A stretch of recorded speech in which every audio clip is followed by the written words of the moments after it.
What's up, folks? Welcome to the channel. I'm Don. This is Rockin' the Country. I am doing a gift request today. Matt Gallardo, shout out to you. Thank you for this gift, and congratulations on settling into your new job. It's always fun when you get past those first couple weeks and you know the lay of the land, who's who, how's your boss, how are your colleagues, what's the work demand, what's the drive like, unless you're remote. In any case, shout out to you. I am doing Josh Ritter's song, Truth is a Dimension Both Invisible and Blinding. That's a hell of a title right there. And just as a note, I got this performance that I'm reacting to of Josh's from Dennis Kwasnick's YouTube channel. And the link is below if you want to check him out and subscribe to his channel. I noticed that he's got 964 subscribers. And getting to 1,000 is the magic number. So even if you just went over there and clicked on it, it would help him out. I don't know Dennis, but just as a fellow reactor, if we could hook him up a little bit, maybe get closer to that 1,000 mark, that would be pretty cool. You know, just work as a community.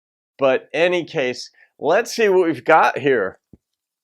Matt, I don't know how you discovered this one of Josh's. I've reacted to a couple of Josh's songs, and I liked them a lot. So this is a live performance. Let's see what he's doing. Truth is a dimension both invisible and blinding. I like that blinding part. This is a new song. It's called Truth is a Dimension Both Invisible and Blinding. Yeah, he ain't normal with a title like that. It's a really new song. I'm trying to remember it all.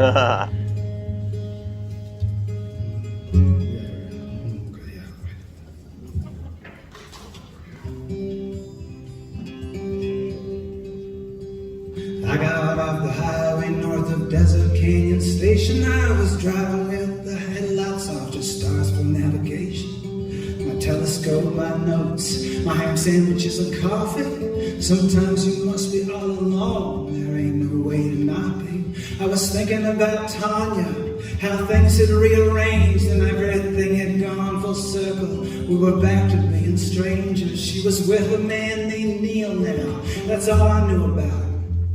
But I was happy, she was happy, real happy that she'd found him. Huh.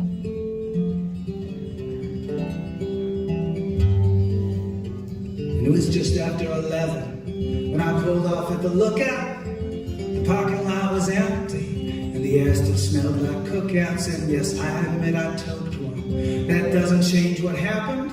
Anyway, you're not my parents, and it really helps my mapping of the System 611, a Magellanic cluster I've been watching for a while. I got my telescope adjusted and I turned it on an unassuming patch of dusty sky.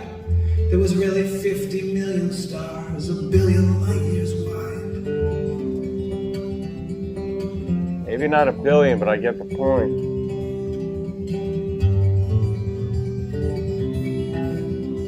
I love the setting.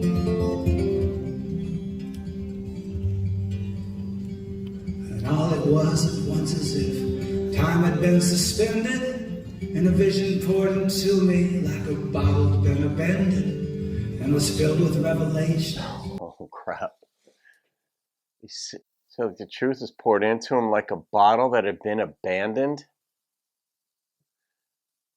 God, the imagery. Some people paint images different.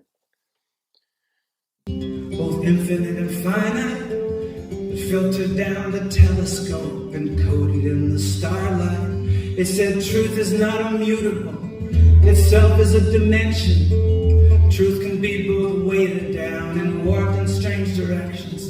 Truth has a shape that alters, each according to observer.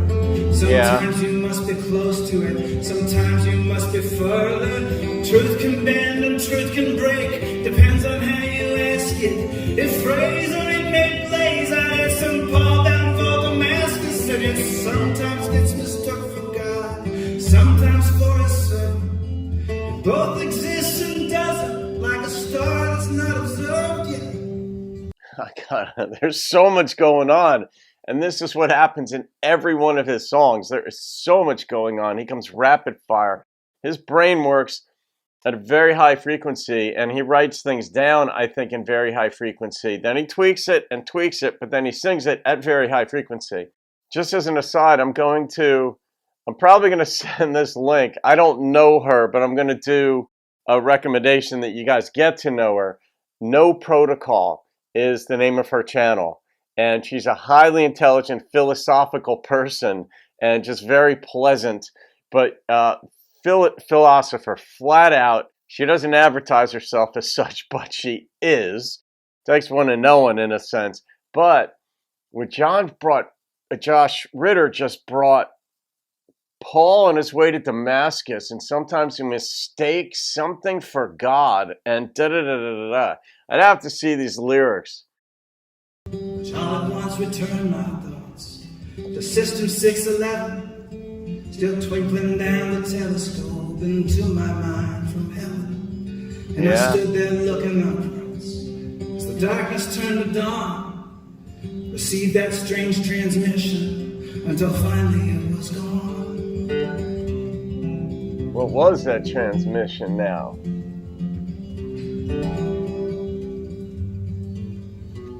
And I knew beyond a shadow my discovery was real, but the person that I longed to tell was sound asleep with Neil in some parallel dimension. Maybe Tanya was still mine.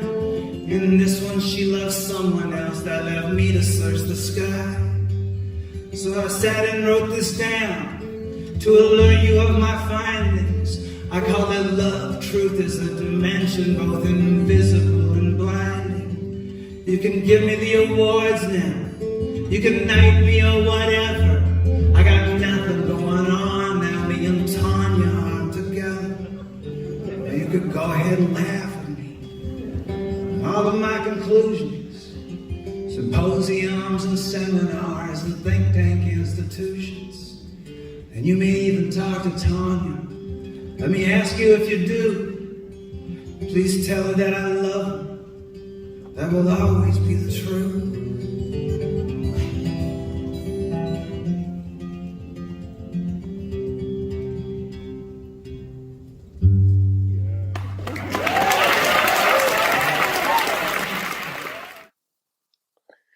All right, how do you even begin to unpack a song like that? Some things cover such a broad array of ideas, thoughts, relatable concepts, esoteric, ethereal, trying to import them down into life on this world. His truth, and this is one of these things that people debate forever, like philosophically speaking, what is truth? His truth is subjective because it involves love of a woman. And he's wondering about it, and he's looking up at the stars, but in a sense, the stars are looking down at him, presenting him with an image of what is up there, but it's pouring truth into him like an abandoned bottle. I don't know, is that some way? I don't even know if it's some way of saying that some things never change. Because truth and theory, I mean, the difference to me anyway between truth and fact is a fact is something that is temporal. It happened at a specific moment in time. Truth is something that applies in all situations. You might consider them physical laws and such. Where, I mean, this is how we conceptualize it to make sense of our world. Pattern recognition and such, which is what we do for survival and enjoyment. But for him trying to make sense of why Tanya is with Neil, and that's all he knows about the guy, and he's happy that she's happy. But in the end, it was a brilliant twist. He said, if you happen to run into Tanya, please tell her this one thing, that I still love her. And I used to have a telescope, and I would have this wonderment about what the heavens are. And he brought it up in the beginning where he said, Magellanic, 611, a billion miles wide or something, what he was looking up at. And I mean, that's an exaggeration or hyperbole. It's not quite that big what we see. In fact, it's substantially smaller what the visible eye can see, but it's almost irrelevant because that scope of size is so big, so expansive, so outside relatability for us that it doesn't matter whether you say it's 1,000 light years across or 1,000,000,000. It's just, we can't relate to that. There are absolutes and there are relatives, and Einstein's theory of relativity is based on reference frames, and our reference frame is one where we get about 80 some odd years in this life, and his is without Tanya, at least for now. He got to know her in some capacity. Whether they broke up or not, he didn't say. I don't think he said that amidst all of what he said. But Matt Gallardo, that's something. I mean, some people just, I mean, the things he brought into this just said that he's a very learned, erudite man. He studies a lot of things that you would bring in these different clouds. It wasn't just spot research he did to Google what's up there. I mean, I strongly get the sense that he really has a grasp on many, many different fields of learning. And he happens to know how to play guitar, something I don't know how to do. I don't understand chord structures and stuff, how to do them. I can look at them from afar like I'm the heavens looking down, seeing things, but I don't play them. I don't have experience with them. He does. And he puts all these thoughts. I mean, it's incredible that you can actually build a following with that. And the people were laughing at a time when I thought, not that it was inappropriate or rude to laugh. He says a lot of funny things, and you don't necessarily know when to laugh, but there were a couple of times where they were laughing. I'm like, oh, that's not what he's saying in this part. This is not a funny part. This is poignant.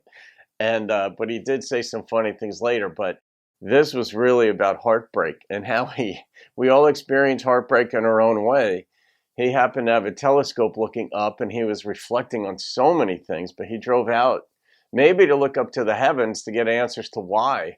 How can is there any answer up there trying to guide me to getting her back? But he already knew that wasn't happening. She's lying down with a guy named Neil, and that's it. That's all he knows. So it's over, and he has to accept it. But I don't even know what to rate this song. It was so unique, Matt. All right, I am going to rate it.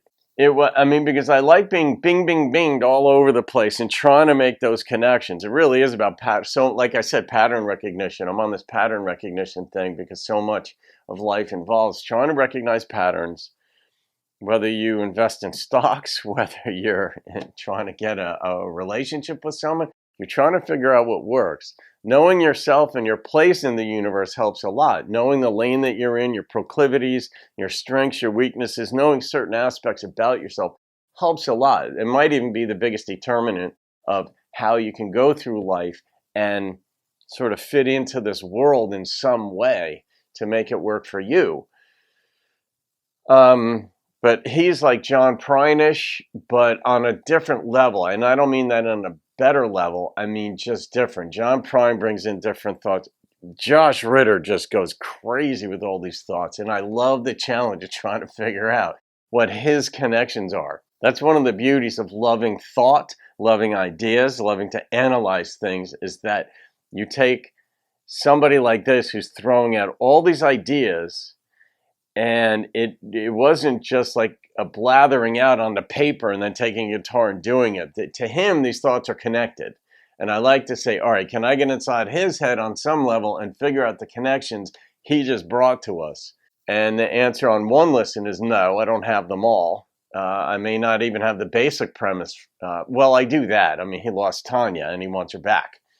That's the basic premise of the song. But the other thoughts, the interrelated, interconnected, seemingly interconnected thoughts, and they are, I don't quite have a fix on them. So Matt, the number that popped into my head on entertainment challenge value alone was a 9.1. Yeah, so that's what I'm going with. So I did my job today, Matt. And I hope yours is going well. I hope you're enjoying the heck out of it as you adjust to that. It's going to take me a while to adjust to this. Every time I listen to Josh Ritter, that's what happens to me. And I love that. I mean, I don't know. I guess there was a reason I was a philosophy major in school. So there it is, folks. Enjoy that. Have a great day. Leave your comments for Matt or me or anyone else. Maybe Josh will even see this. Who knows if he puts his telescope away. Have a great day. I'll see you on another video. Keep rocking the country.